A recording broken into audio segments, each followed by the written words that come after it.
Good morning, everyone. Welcome to our church. Before we proceed with our teaching, we'll spend a minute or two in silence.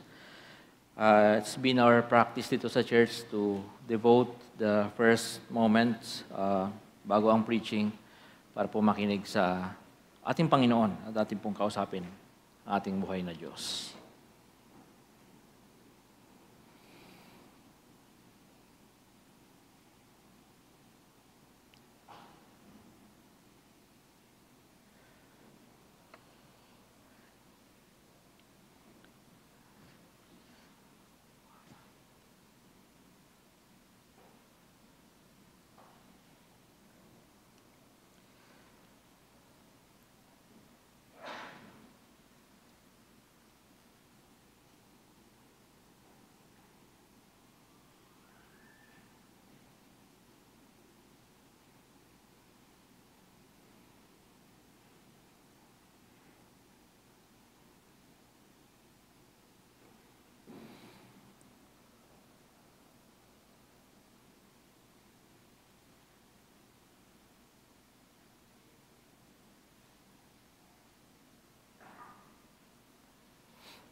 We recognize your presence in our midst, Lord. We know that you are here. Allow us to be blessed by your word.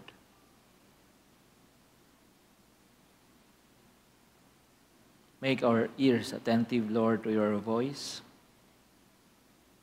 to that still, smaller voice of your Holy Spirit, giving us convictions. Marami kaming mga pagkukulang sa inyo.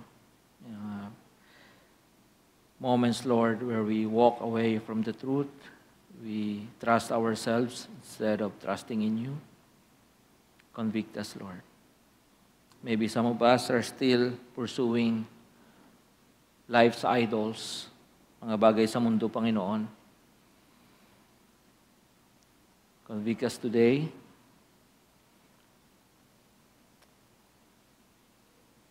Make us return to you, Lord, in repentance. Comfort us also if we are going through life's pain and dangerous moments, Lord, that threatens our very lives and that of our loved ones. Oh, Father, this world, Lord, is big and yet cannot give us comfort. Only your Holy Spirit can. You also remember those who are sick right now. May your miracle of grace and healing be upon them. Pray, Lord, that they will receive your strength, recovery, full health, Lord. Be merciful, Father. You are our great physician. Those who are in the midst of making life's decisions, big decisions in life, Lord, I pray for wisdom. I pray for faith and hope. Magtiwala sa inyo, Panginoon, at umasa sa inyo na anuman ang kahinatnan ng desisyon, Panginoon, for as long as it is from you, Lord, it is your direction. It will always be filled with joy and peace. It will always be fruitful and meaningful.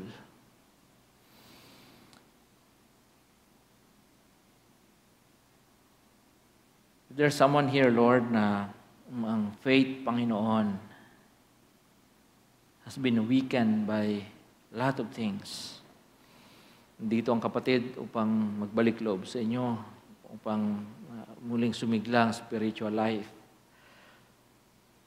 Our Father, I pray that he or that person will encounter you once more in this very moment of worship. We remember also our country. Have mercy on us, Lord. Country is not doing so well. Be merciful with our leaders. Pray from our president down to doon sa mga mabababang posisyon, Panginoon. Pray for righteousness. We pray for fear of the Lord. Pray for holiness. Panginoon. Bless us today. In Jesus' name we pray. Amen. Amen. Again, good morning mga kapatid. My name is Pastor Saul. I'm one of the pastors. I'll preach today. Starting a mini-series regarding Holy Week. So mag-pause muna tayo ng konti doon sa atin pong friendship series. But before we go there, I'd like to encourage you to greet your neighbors. Kaliwa, kanan, sa likod kung kakayanin pang lumingon. Just to welcome them to our sanctuary. I know that you are happy, no? To be sitting beside that person. That person is a gift for you. Naniwala ba kayo doon? Masaya ba kayo na yan yung katabi nyo ngayon? At alam kong yan ay binigay ni Lord. Buti pa yung kid sumagot sa akin. How about the adults? Of course, I know that you are delighted being here this morning. At yung person na katabi mo ngayon ay gift sa iyo ng Panginoon. Alright, so before we proceed with our teaching, mga kapatid, I'd like to just inform you if there is a spot in your heart for missions. Now, if you sign up for short-term missions this year, you want to do it again kasi galing ka ng missions last year, and somehow you want to learn more about what's going on in the mission field, what's going on in the life of those who are deeply involved in missions. There is a mission congress talaga, no? Happening today, 2 o'clock dito sa church. Please return, please come back, no? Kung gusto niyo pong makarinig kung ano ang mga updates about missions, there are short-term missionaries who attended our first service. Siguro nagpapahinga sila ngayon. They are from the US and they want to give some updates, no? About missions. So kung nandiyan ka at you want to hear more about missions, please come, no? Today, 2:00 dito sa church. And of course, we are also praying and we are planning to have another EE training this year. So it's happening next month, April. No? Medyo mahaba kasi siya. If you want to be trained, if you want to acquire some wisdom, knowledge on how to share your faith, di ba? How to share the gospel with your friend, your loved ones, or kung sino man gusto mong bahagi na ng salita ng Panginoon, if you simply don't have the confidence and the know-how, we are partners here. So, again, pray about this, mga kapatid. Baka gusto mong sumama dito. It's happening next month and details will follow kung ano po yung mga procedures natin. Alright, so that's it. Sabi ko kanina, mag-umpisa tayo ng parang mini-series just for this month. No? Ang unahin natin ay yung encounters ni Jesus sa mga tao at yung mga places He visited just before His death. No? Kasi ngayong March ay Holy Week, yung katapusan. So we'll devote itong ating moment just studying what happened to Jesus and the people na kanyang naka-interact bago siya mamatay. The title is Beautiful Places, Bad People. Medyo negative ng konti. Well, I'm beginning sabi ko, mini-series this March, and we will be having a pause muna doon sa ating friendship series because I want to focus on the crucifixion of Jesus. I want to preach about what happened doon sa ilang araw prior to His death and His resurrection. The goal is rather simple, mga kapatid. It is a cliche, pero ganito siya. For us to know more about Him. Lagi niyong naririnig ito. But I want to reinforce this. I want the church, I want every one of us to know more about Jesus. So, sa 4 na Sundays ng March, well, 5 talaga yon, yung panghuli kasi hindi ako ang preacher, we will study various people and places that Jesus encountered and visited. Kasi ang katotohanan, mga kapatid, habang tumatagal tayo sa pagiging tagasunod ni Jesus. 30 years, 40 years, ang iba dito 50 years, ang iba naman kaumpisa pa lang. Pero ang totoo, habang tumatagal ka sa iyong buhay Kristiyano, mas lalo nating naunawaan na ang dami pa nating hindi alam tungkol sa Kanya. Tama? Maraming mga bagay na hindi natin alam, kailangan natin tuklasin.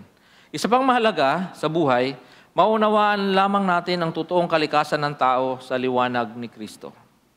If you want to understand what's happening in your life, ano ang nangyayari sa buhay mo, ano ang totoong kondisyon ng iyong puso, malalaman mo lang yan pag humarap ka kay Jesus. Kasi hindi tayo kailanman capable to judge anong nangyayari sa buhay ng isang tao. The person will only understand his real status in life facing Jesus Christ the Savior. So, if my title appears a little bit offensive or negative sa inyo, bakit naman bad people talaga? I would like to apologize. But people really are messy. Tama ba? Makalat talaga tayong mga tao. People can ruin beautiful places and joyous celebrations. That's the truth. Not only that, mga kapatid, we are also experts at ruining our lives and that of others. Hindi lang natin nasisira yung mga joyous celebrations, hindi lang nalalagyan ng bahay yung mga magagandang mga lugar, we are also experts at ruining our own lives. Buti na lang, nandiyan ang ating Panginoon. He saved us, gave us another chance. Truth is, we have successfully dismantled the structures God created. This beautiful world na binigay sa atin ng Panginoon as a gift, as a home, now it is slowly getting destroyed. So today, let's look at how Jesus addressed our messiness. Yung ating pagiging makalat sa buhay, paano itong tinugunan ng ating Panginoon. And for the whole month of March, as we celebrate the Holy Week, may we see the passion of Jesus. Sana mas maintindihan natin gaano kalalim at kalawak ang pag-ibig ng ating Panginoon sa atin. Today's topic will focus on the Last Supper and its succeeding events and their meaning for you and for me. Yung ginawa natin kanina, Lord's Supper tayo, the body of Christ, the blood of Christ, yung original event niyan, yung unang-unang Lord's Supper, what happened there? Tanong, what do you think will happen if Jesus visits places we consider usual and ordinary? Ano kaya mangyayari? Yung mga familiar places, usual, ordinary places, what will happen if Jesus is there? What difference does it make if Jesus gets invited at our tables for family dinners? Those who are eating alone, you're very lonely, you're having meals alone. What happens if Jesus is there in front of you? Sa ating mga lamesa, sa ating mga hapagkainan, kung nandiyan ang ating Panginoon, anong difference ang kanyang ihahatid sa atin? What good will we see if Christ gets the permission to put order to our messy and miserable lives? These are rhetorical questions. Alam naman natin yung sagot dito eh. Everything gets renewed and brought back to life. That's the answer. Of course, we know that. But is it really happening? Meron nga bang totoong kapayapaan? Meron nga ba talagang appreciation ng beauty? Or katulad ng mga disciples, we mess up beautiful places, we ruin celebrations. First, let us look at Matthew chapter 26, verse 20. Yung title ko dyan, Beautiful House, Delicious Dinner, but people are unworthy. People are unruly. Ang ganda na ng lugar, may nagpahiram ng bahay. You can celebrate the Last Supper here. And of course, iniisip ko kasi Passover ito, pinaghahandaan nila yan. Delicious dinner, but the guests, those who attended,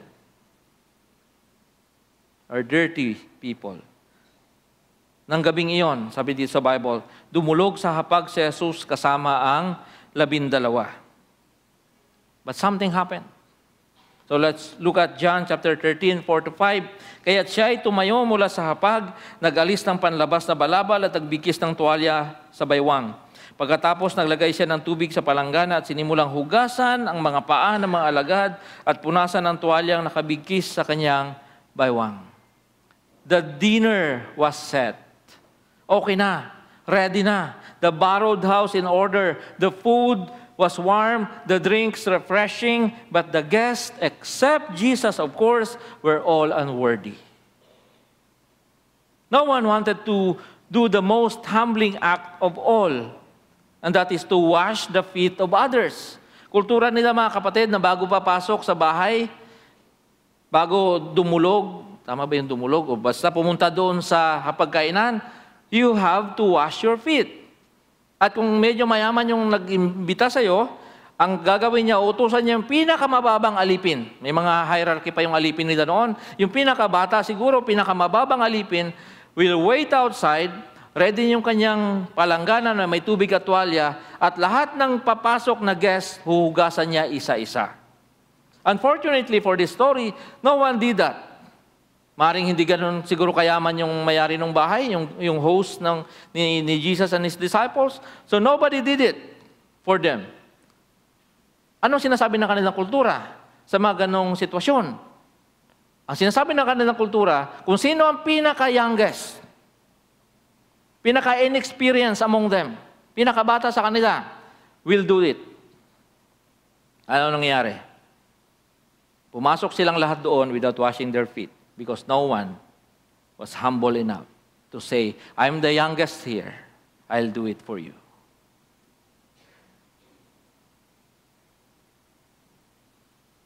Walang gumawa nun ni isa sa kanila. Walang nagpakita na ganito ang kingdom of God. Ganito yung mga disciples ni Jesus. We serve each other. We don't mind kung tawagin tayong pinakamababang uri ng nilalang sa mundong ito. I'll do it. Instead, they argued about who among them was the greatest. Wala na nga gumawa. Nag-away pa sila during dinner. Sounds familiar? Nag-away pa sila kung sino ang pinakadakila sa kanilang lahat. No one was willing to go down the highway of humility. Walang gustong magpakumbaba sa kanila. Oh, what a perfect portrayal of scenarios happening in many tables today. Family meal, mealtime filled with arguments and accusations. Kung kailan kakain sa mag-aaway. Sounds familiar? Happy occasions turn into violent quarrels. Kung kailan may dibu, may birthday, may anniversary, may graduate, may nagsumma cum laude sa pamilya, may pumasa sa board, saka mag-aaway sa pagkainan. Family tables becoming venues of fierce and bitter fights. Joyful celebrations replaced by deafening silence of indifference and tolerance. Let's not talk about it. Let's not talk to each other lest we lose our appetite. Sarap pa naman ng nilutong ito. Ito pa sabay ko sa kainan. Di ba? Okay, mag-alala. It happened with Jesus. It happened with His disciples. Not only families, churches are into this also. That's the sad thing. Akala nyo sa mga individuals lang ito? Akala nyo sa mga pamilya lang ito? Even churches experience this miserable situation. And why is this happening? Ba't nangyari? My humble proposition is this. Because we no longer invite Jesus to our families. When was the last time you had your family altar? Let me ask you that.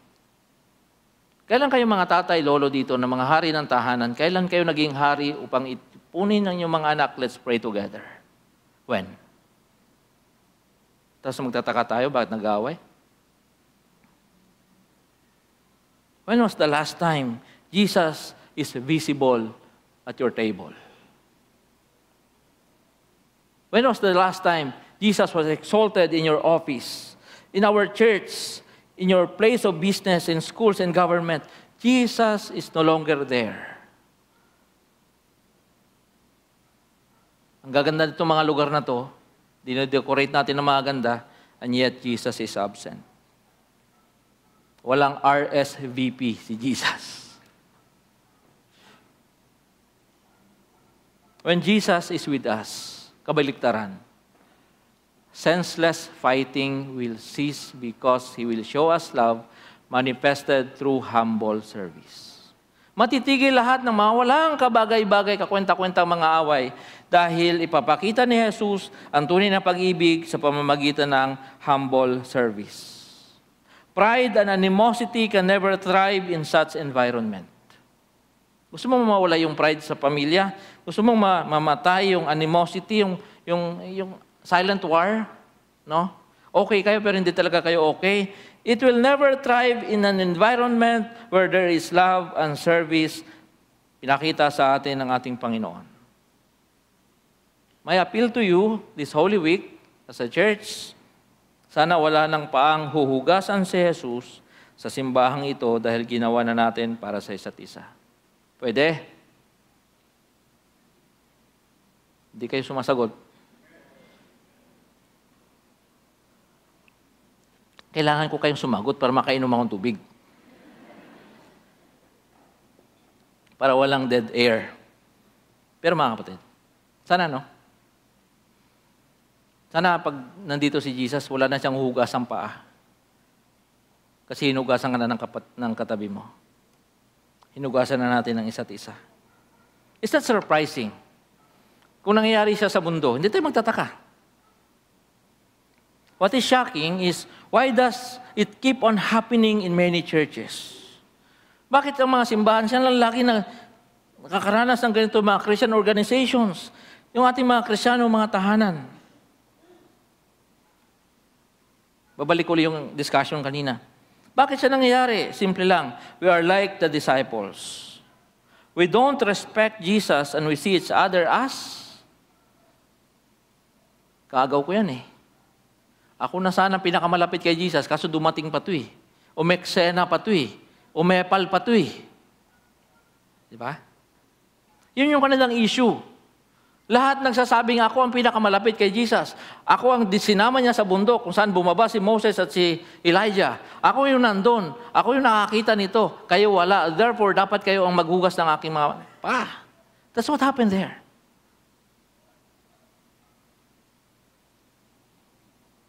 Nakikita natin kompetensya ang bawat isa sa atin. So, as a church, naniniwala tayo kay Jesus, sumusunod tayo sa ating Panginoon, let us change it beginning today. Pwede naman siyang baguhin. Umpisan mo sa sarili, sa pamilya. So, tanong ko sa iyo is this: are we now ready to enjoy the food? Uwi kayo mamaya, ready na ba to enjoy the food?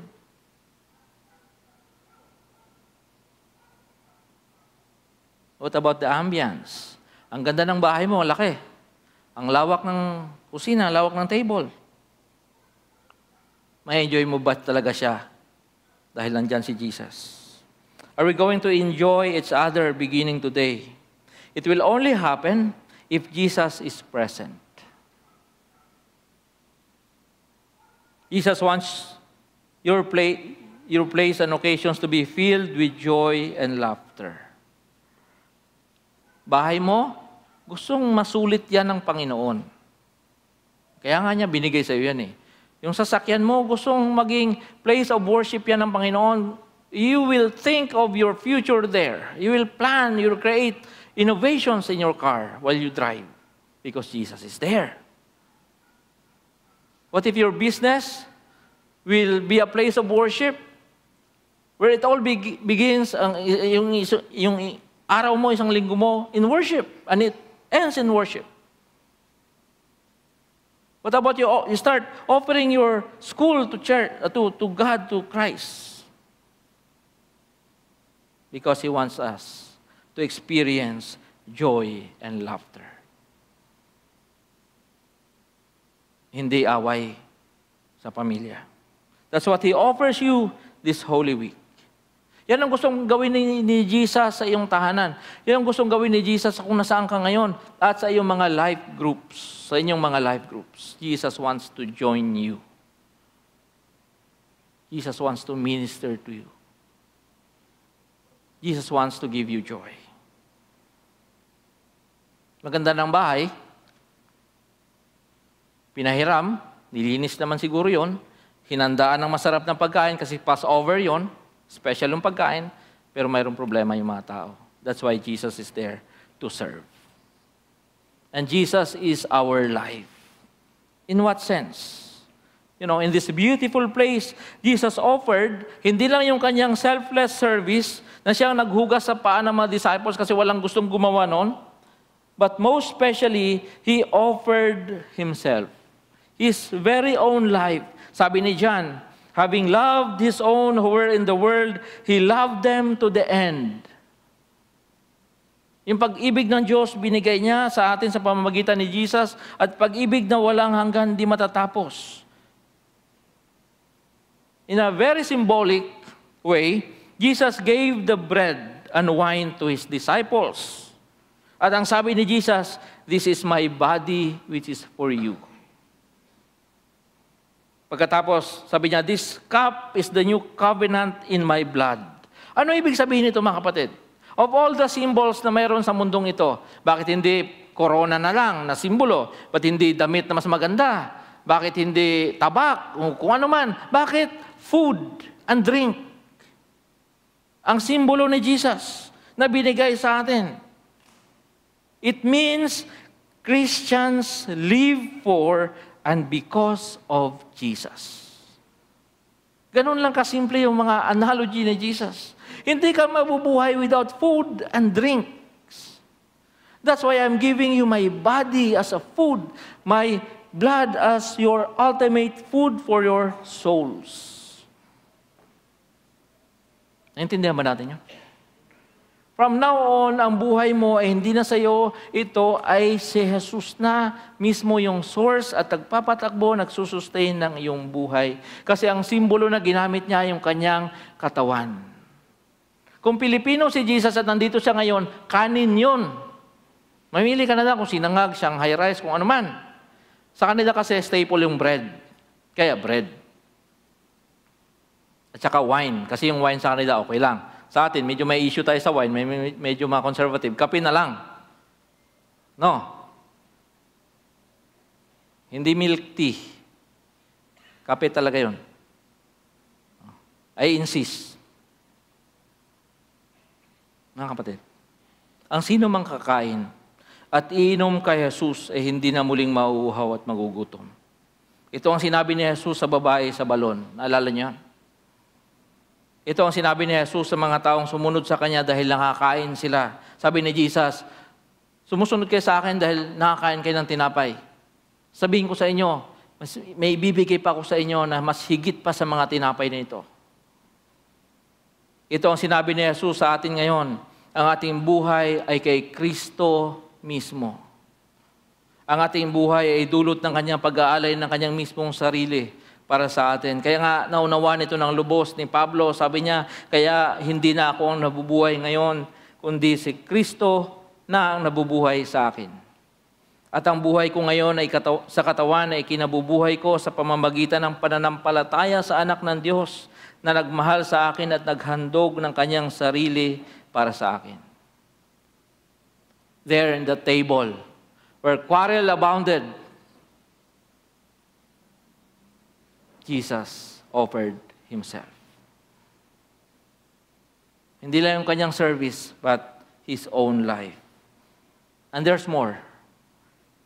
In that quarrelsome dinner, it was also Jesus' last call for repentance. Huling panukala, huling tawag, huling opportunity or chance. Basahin natin Matthew 26, 23 to 25. Sumagot si Jesus, ang kasabay kong nagsawsaw sa mangkok ang siyang magkakanulo sa akin. Papanaw ang anak ng tao ayon sa nasusulat tungkol sa kanya, subalit kahabag-habag ang taong magkakanulo sa kanya. Mabuti pa sa taong iyon ang hindi na siya ipinanganak. Sumagot si Judas na magkakanulo sa kanya. Na magkakanulo sa kanya ay nagtanong din, Guro, ako po ba? Sumagot si Jesus, ikaw ang nagsabi niyan. It was a last call for Judas. Kapal din ang mukha, no? Prior to this, he already received the money. Tapos na yun, it was a done deal. He already entered into an agreement with the priests, with the Pharisees, I'll deliver Jesus to you, give me the money. And so, they gave him the money. Tapos na yun.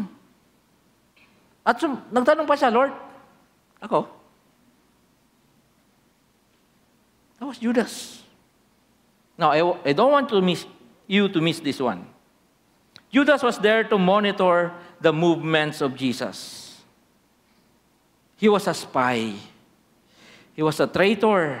He sold Jesus, yet the Lord welcomed him. In fact, the Lord gave Judas the ultimate chance to repent. Look at the words. Ang kasabay kong nagsawsaw ang magkakanulo sa akin. It is highly unusual, kahit sa atin ngayon, that you will invite someone to dine with you kung hindi kayo okay. Tama ba? It was unusual for Jesus to welcome Judas. At ito pa, most likely, Jesus allowed Judas to sit beside him for Judas to dip together with Jesus. Gets? Ang kanilang table noon kakaiba. U-shape. Nakapaligid sila dyan. At medyo, pag dinner at formal occasion, medyo nakahilig sila eh. Medyo, pagkagalitan tayo mga matatanda eh, no? Sabihin, tamad tayo. Pagka ginawa natin, medyo nakaganyan. Kaya nga kailangan maghugas ng paa, magkakaamuyan kayo ng paa doon. Mag-aabot yung mga paa ninyo. Kaya kailangan hugasan. Nakaganon sila. Matagal yung dinner. And Jesus was there as siya yung leader. Nasaan yung leader? Yung mga pinakamalalapit sa kanya, yung pinaka-close sa kanya. Yung nakaupo malapit sa kanya, yun yung mga close sa kanya. And lo and behold, hindi kayang abutin yun ni Judas kung nandito siya sa dulo. Tama ba? Lahat naman sila sasawsaw talaga doon. Pero sabi ni Jesus, yung kasabay kong sumausaw. Cannot do that kung nandun ka sa dulo. Ano ibig sabihin nito sa atin? Ito siya, mga kapatid. Perhaps, the lesson for this Holy Week is this. Those who are sitting beside Jesus are invited to repent. You think you are spiritual? You think you are religious? You think close kayo ni Jesus? Think again. Baka misplaced allegiance yan, kapatid. Yung mga pinapayagan ni Jesus na umupo sa tabi niya, ang kailangang mag-repent ng husto. Jesus is allowing you to sit beside Him, not because you are matino, but because you need to repent. Those who know they are lost are invited to return home. Oh, I don't know what's going on with your life. But to realize that you are lost is the first step towards redemption. The house is prepared. The dinner is set. Jesus is here. Let's have a meal together. That's the message of Holy Week. This is another chance for you. Don't miss it. Don't be like Judas. Siya pa ang binigyan ng espesyal na lugar for him to repent. Alam na ni Jesus nangyari. But Jesus invited Judas nonetheless. I don't know what's going on sa inyong mga tahanan, sa inyong mga dinner, sa inyong mga kainan. Hindi ko alam kung anong nangyayari. Nasubukan nyo na ba na dahil sa taas ng mga pride ninyo, kahit gutom ka pa, ayaw mong magsandok, ayaw mong tumayo para kumuha ng kanin, magugas ka na ng kamay, tapos manood ka ng TV. Di ba? Kasi ayaw mong gawin. Bahala kayo magutom dyan. Sabay-sabay tayo magutom. Basta hindi lang ako maghahanda para sa inyo. Invitation from Jesus. I'll do it for you. Pag ginawa ko sa iyo, gawin mo rin sa iba. Now, what if you're not Judas? Hindi ka naman si Judas. Anong mangyayari sa iyo? Anong ibig sabihin ng sermon na ito kung hindi mo naman nakikita si Judas sa iyong sarili? Ito lang yon. It means you need to be like Jesus to someone else today. Sobrang dami na ng mga Judas. Padamihin naman natin ang mga tulad ni Jesus. Pwede? Kung hindi ka Judas ngayon, praise the Lord, mabawas-bawasan yung sakit ng ulo ko. Pero pwede ba maging Jesus ka naman sa iba? Okay? Tingnan mo yung katabi mo. Judas, Jesus. Sabi mo, be like Jesus. So, meron tayong beautiful house, warm dinner, but the guests are unruly. Now, we have lovely garden, an intimate prayer, but people are messy again. Medyo mahaba ito, pero sundan niyo po ako. Matthew 26, 36 to 50. Isinama ni Jesus sa kanyang mga alagad sa isang lugar na tinatawag na Gethsemane. Sinabi niya sa kanila, dito muna kayo at mananalangin ako sa dako roon. Ngunit isinama niya sina Pedro at ang dalawang anak ni Zebedeo, si John at saka si James po yun. Nagsimulang mabaggabag at maghirap ang kanyang kalooban. Kaya sinabi niya sa kanila, ako'y halos mamatay sa tindi ng kalungkutan. Maghintay kayo rito at samahan ninyo ako sa pagpupuyat. Lumayo siya ng kaunti, nagpatira pa siya na nanalangin, Ama ko, kung maaari po, ilayo ninyo sa akin ang kopang ito ng paghihirap. Ngunit hindi po ang kalooban ko, kundi ang kalooban ninyo ang mangyari. Nagbalik siya at dinatnan niyang natutulog ang tatlong alagad. Sinabi niya kay Pedro, talaga bang hindi kayo makapagpuyat na kasama ko kahit isang oras man lamang? Magbantay kayo at manalangin upang huwag kayong madaig ng tukso. Ang espiritu ay nakahanda, ngunit ang laman ay mahina. Muli siyang lumayo at nanalangin, Ama ko, kung hindi po maaaring maialis ang kopang ito malibang inumin ko, mangyari nawa ang inyong kalooban.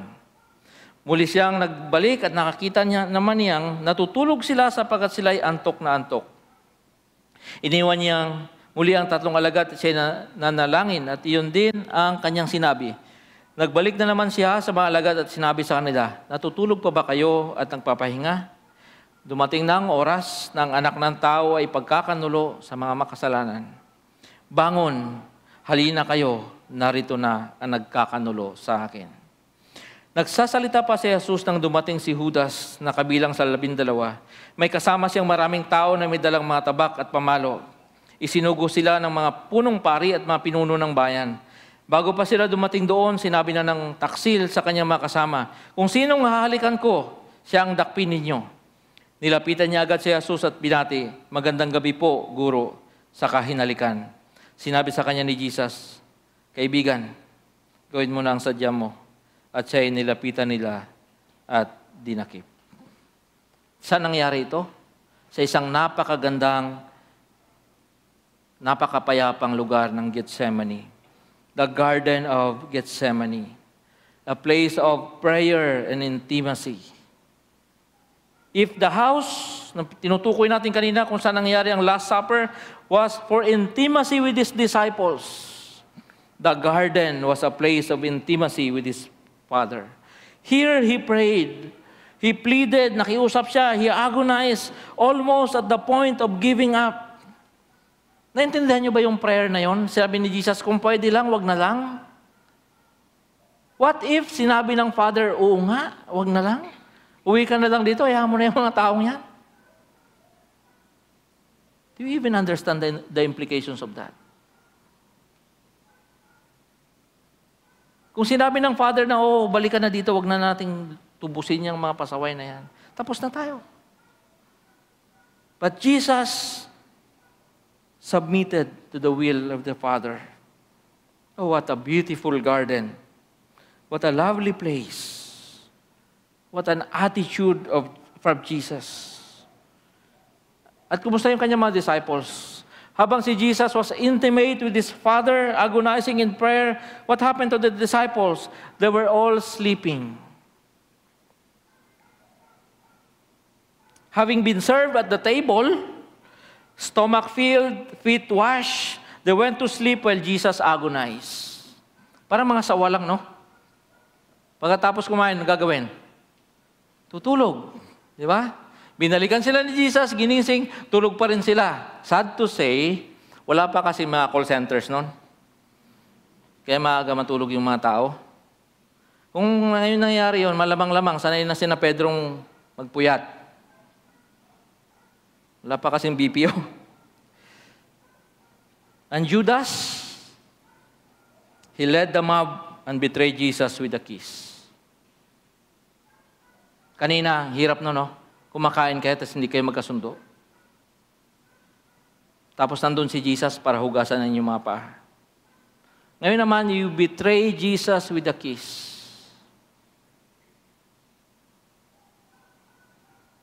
Peter, muntik pang makapatay si Pedro dito kasi tinaga niya yung tainga. Buti sa tainga na inabot. Yung alipin ng isang pinuno. And later on, Peter also betrayed Jesus. And the rest of the disciples ran, abandoned Jesus in the dark. Beautiful place. Joyous celebrations, messy and bad people. Mga kapatid, betrayals are happening in beautiful places and good people are always the victims. Ang ganda ng lugar, ang ganda ng kwarto, pero ibang babae ang sinama doon. Betrayal. In sacred places. Ang ganda ng kotse, hindi niya pala asawa yung kanyang nasa front seat. Betrayal in beautiful and sacred places. Violence instead of love are taking place in sacred places. That's why we need to study the Bible. That's why you need to be trained for evangelism, to tell the world there is hope, there is a place that is safe. That place is where Jesus is.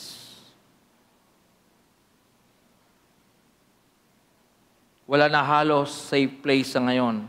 Kaya nga, kung nasa gitna ka ng kasaganaan, pakiusap. Kung nasa gitna ka ng kapayapaan, magandang katatayuan sa buhay at nilalasap ang biyaya ng Diyos, huwag mong kalilimutang imbitahan si Jesus. Huwag na huwag. It will ruin everything. The absence of Jesus means sure death to whatever it is that you hold dear. Don't forget to send invitation to Jesus. At huwag kang makakalimot na magpuyat sa pananalangin.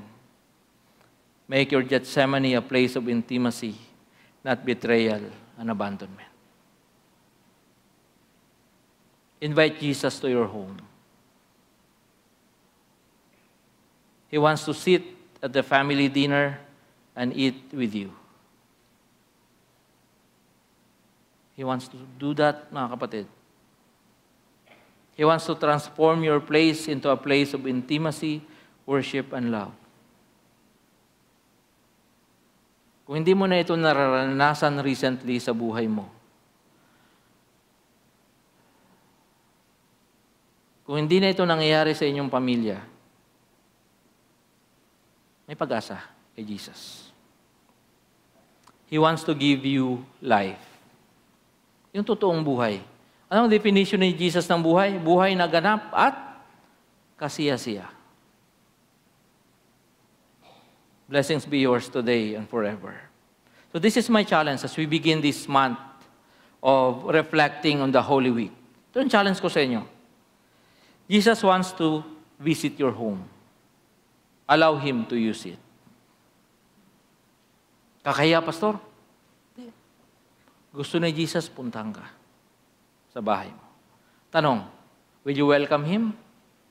Will you allow Him to use your house? Number 2, Jesus wants to serve you. Let Him wash your feet. Kasi masyado nang marumi yung paa mo na yan. Kung saan-saan mo yan nilalakad, kung saan-saan mo pinupunta yung paa mo na yan, Jesus wants to wash it clean for you. And pagkatapos niyan, do the same to others. Hugasan mo rin yung iba. Jesus wants to give you another chance today. Maaring feel na feel mo si Jesus. Yes, feel na feel mo si Jesus kasi nilalapit ka niya sa puso niya because He wants you to repent. Just like Judas. Yung mga taong malalaki yung mga kasalanan sa mundo, pinapaupo sa tabi ni Jesus upang ma-realize nila yung kanilang pagkukulang and hopefully they will repent. Don't miss it today. Lastly, Jesus wants to show you how intimate He is with the Father. Transform your Gethsemane, whatever it is. Kwarto man yan, garden man yan, ano man yan, into a place of intimacy with God. We thank you, Lord, for the moment we can hear from you. Thank you for your Son, Jesus, who loves us, who washed our feet, who prayed for us, who allowed us to experience ang totoong buhay. Bless us today and the days to come. In Christ's name we pray. Amen. Amen. Magandang umaga mga kapatid. Pagpalain tayo ng Panginoon. Tayo pong lahat ay tumayo.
Please take your seats. I'll use this time, mga kapatid, to minister to you. I want to pray for you. So, hindi ko alam kung anong sitwasyon mo ngayon, but I want to pray for you. If you're here, I would like to accept the invitation to return to Jesus. Maring matagal ka nang nawala sa church, wala na sa ministry, hindi ka na nagpipray, lamig na sa pananampalataya, you want to respond to the invitation to return to Jesus and repent. This is your last call, maybe. Please rise. Kung nandito ka ngayon, daming problema sa buhay talaga. No? Cannot begin to name anong man nangyari. Tayo ka na lang, kapatid, that will bring this to Abba. There's no other solution. Nandito ka ngayon in behalf of someone who cannot come, and you love that person, please rise. We'll pray together. If you want to start your life with Christ, you don't know what will happen to you if your life now will be suddenly taken from you. Please rise. Tayo ka, kapatid, at tayo mananalangin sa Panginoon.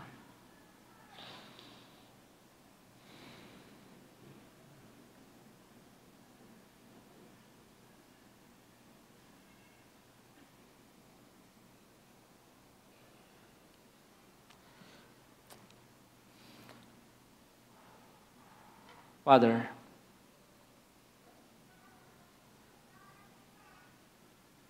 the act of standing in front of many people is very embarrassing, Lord. It requires a lot of courage. Or maybe it is a statement na ubos na ang aming lakas.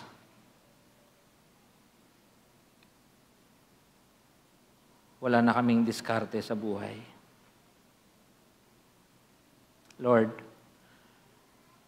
thank you for your word reminding us that when we are weak, then we are strong in Christ. Only in weakness and powerlessness, Lord, will we receive the gift of courage and victory. People are standing today in front of you, in the midst of the congregation, declaring our dependence, Panginoon, sa iyo. So whatever it is, Lord, that is happening in their life, have mercy, Father. You know exactly what's going on. Kailangan nila ng tulong ninyo, Panginoon. Kailangan nila ng inyong encouragement. Kailangan nila, Panginoon, ng inyong salita. Kailangan nila, Lord, ng iyong assurance, ng iyong pag-asa, at kanilang pananampalataya ay lumakas. Meet them today, Lord. Huwag niyong hayaan ng mga kapatid na ito, Panginoon, ay aalis na hindi nila nasumpungan ng kasagutan, kanilang mga katanungan, kapayapaan ng puso na kanilang kailangan. Ang assurance, Lord, that even though they walk through the valley of the shadow of death, you will be with them, Lord. Maybe there are those hindi pa, Panginoon, time na tumayo at magsabing, I am weak. Lord, I pray that you will continue to minister to that person. Maybe someone here, Lord, wants to know you, Jesus. I pray that you will convict that heart. Kausapin niyo sila, Panginoon. Buksan ang kanilang mga puso at tanggapin ang kaloob ng kaligtasan kay Jesus. Lord, ayusin mo mga buhay po namin. Palitan niyo, Panginoon, ang mga alitan. Palitan niyo, Panginoon, ang anumang mga hindi magandang nangyayari, Lord, ng joy, ng peace, ng love, ng faith, ng confidence, ng humility. Tanging matatagpuan kay Jesus lamang. Tayo pong lahat, mga kapatid, tumayo sa ating panghuling panalangin. And Lord, we commit everything to you. These people, Lord, standing in front of you now, they want to exercise their faith, Lord, from now on. We'll be facing life's difficulties. We'll be facing transitions, trials, temptations. Lord, we need your strength. We declare our weakness, and we open our hearts, Lord, to receive your grace. I pray for those who will be traveling, Lord, abroad and locally. May your traveling mercies be upon them. Magko-commute na naman, Panginoon, mula bukas hanggang Friday. Give them strength. Ma-enjoy man lang nila, Panginoon, ang kanilang working days. Mabuhay ang mga panahon na nagpo-work sila. Those who are struggling with schools, the requirements, Panginoon, I pray for wisdom. Pray for your grace, Lord. Makapasa ang mga estudyante, Panginoon. Tataas na marka. And those who are confused and afraid to go home,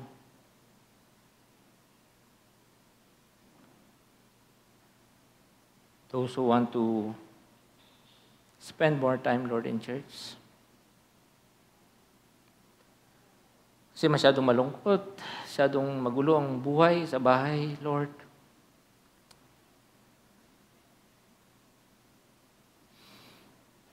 Oh, Father, be merciful.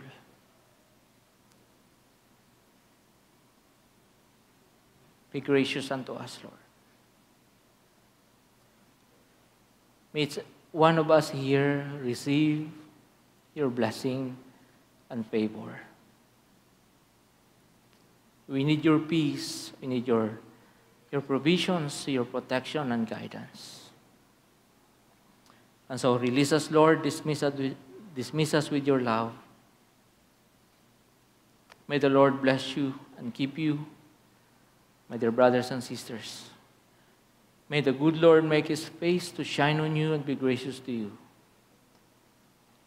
And may the Lord lift up his countenance on you and give you peace, now and forever. Amen. Amen. God bless you all, mga kapatid. I'll see you again next Sunday.